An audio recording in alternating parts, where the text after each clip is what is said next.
বাজেয়াপ্ত করার কাজ চলছিল। এবার গোটা সম্পত্তি নগদ 15 কেজি টাকা এবং 28.5 কোটি টাকার নগদ ট্রাঙ্কে ভরে নিয়ে যাওয়া হচ্ছে, সেই ছবি দেখাচ্ছি আপনাদের। কথা বলবো, যোগাযোগ করেছি প্রতিনিধি প্রসেনজিৎ মালাকারের সঙ্গে। প্রসেনজিৎ, দেখো একেবারে তোমাকে বলি যে গতকালকে আমরা দেখেছি যে রাত্রে পর্যন্ত বীরভূম জেলা পুলিশ সুপার কিন্তু জানিয়েছিলেন যে প্রায় 28.5 কোটি টাকা ক্যাশ এবং তার পাশাপাশি 15 কেজি সোনা টোটাল উদ্ধার করা হয়েছে। এবং উদ্ধার করার পরে সারা রাতভর সিজার লিস্টে কাজ চলেছে। কাজ চলার পরে সকালবেলাতেই কেন্দ্রীয় বাহিনী রেগে এসে কড়া নিরাপত্তার মধ্য দিয়ে বাড়িটি কার্যত প্রায় ঘিরে ফেলে পুলিশে। তারপরে কিন্তু টাকাগুলিকে বের করে নিয়ে যাওয়া হলো, একদম নগদ সোনা সমস্ত কিছু বের করে পুলিশের তরফ থেকে নিয়ে যাওয়া হলো। এবং গোটা ঘটনায় দেখো একেবারেই পুলিশের তরফ থেকে আমরা যেটা জানতে পেরেছি যে মিনান মন্ডলের বাড়িতে এই টাকা উদ্ধার হয়েছে সে স্বীকার করে নিয়েছে যে গোটা ঘটনাটির মূল এই টাকাটি হলেও টুলু মন্ডলের এবং পাথরের যে সিন্ডিকেট, অর্থাৎ বীরভূম জেলায় যে পাথর ব্যবসার যে সিন্ডিকেটের টাকা। এই প্রসঙ্গে আসবো প্রসেনজিৎ, সঙ্গে থাকো জি 24 ঘন্টায়। এক্সক্লুসিভলি যে ছবিটা আপনারা দেখছেন সেটা একটু ভালো করে আপনাদের দেখাই এবং বোঝাই যে এই ছবি কিন্তু এবার বাজেয়াপ্ত শেষ। এবার ট্রাঙ্কে ভরে ভরে সেই নগদ 28.5 কোটি টাকা নিয়ে যাওয়া হচ্ছে একেবারে কড়া নিরাপত্তার বেষ্টনীতে। কেন্দ্রীয় বাহিনী রয়েছে, পুলিশ রয়েছে। 24 ঘন্টা পেরিয়ে গিয়েছিল, টাকা সোনা বাজেয়াপ্ত হলো শেষ পর্যন্ত।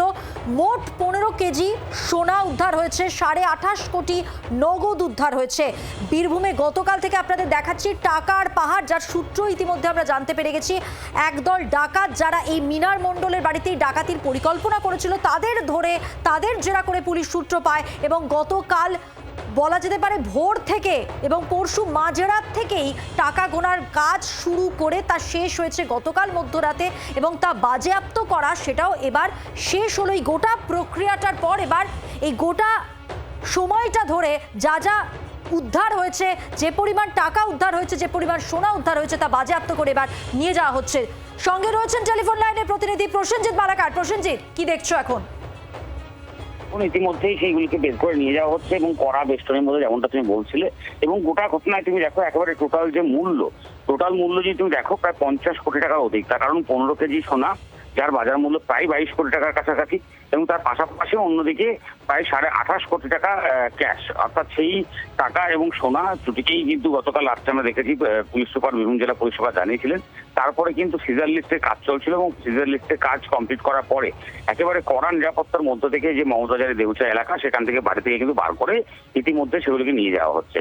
এবং যে কথা তুমি বলছিলে যে ডাকাত ধরা হয়েছিল তাদের কাছ থেকে সূত্র পেয়েছে পুলিশ, সেই ডাকাতদেরকেও গতকালকে কিন্তু ইতিমধ্যেই পুলিশের তরফ থেকে আদালতে, বিশেষ আদালতে তোলা হয়েছিল এবং তুলে সেখান থেকে তাদেরকে রিমান্ডে নেওয়া হয়েছে।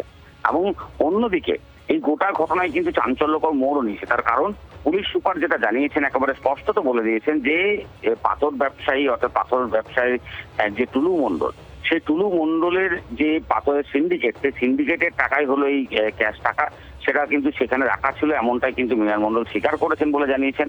এবং অভিযোগের কিন্তু সরাসরি অভিযোগ যে পুলিশ দায়ের করেছে সেখানেও কিন্তু এই টুলু মণ্ডলের নামে অভিযোগ দায়ের করা হয়েছে।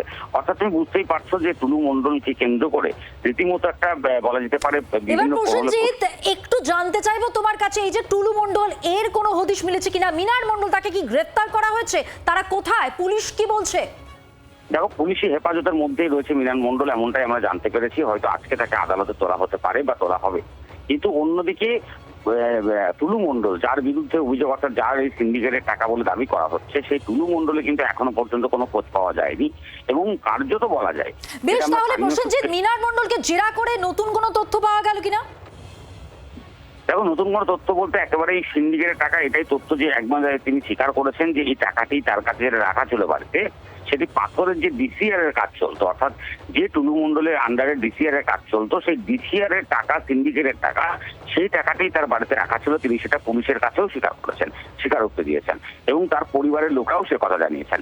এবং তার পাশাপাশি যে এবার এই টুলু মণ্ডলকে গ্রেফতার করাটাই পুলিশের অন্যতম কাজ বলা যেতে পারে, কারণ যেহেতু তার মূল অভিযুক্ত হিসেবে তার নাম উঠে এসেছে।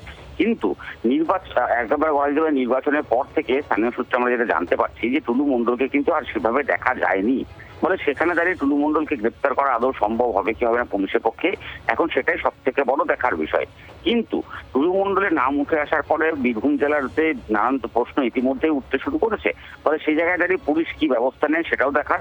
এবং অন্যদিকে মৃণাল মণ্ডল, যে মৃণাল মণ্ডলের বাড়িতে উদ্ধার রয়েছে, তাকে ইতিমধ্যেই পুলিশের হেফাজতে যিনি রয়েছেন তাকে পুলিশ যদি আজকে আদালতে তোলে, তারপরে হেফাজতে নিয়ে নিশ্চয়ই জিজ্ঞাসাবাদ করবে এবং জিজ্ঞাসাবাদ করার বেশ, পর নজর নতুন রাখো করে প্রসেনজিৎ। আপাতত ধন্যবাদ তোমাকে।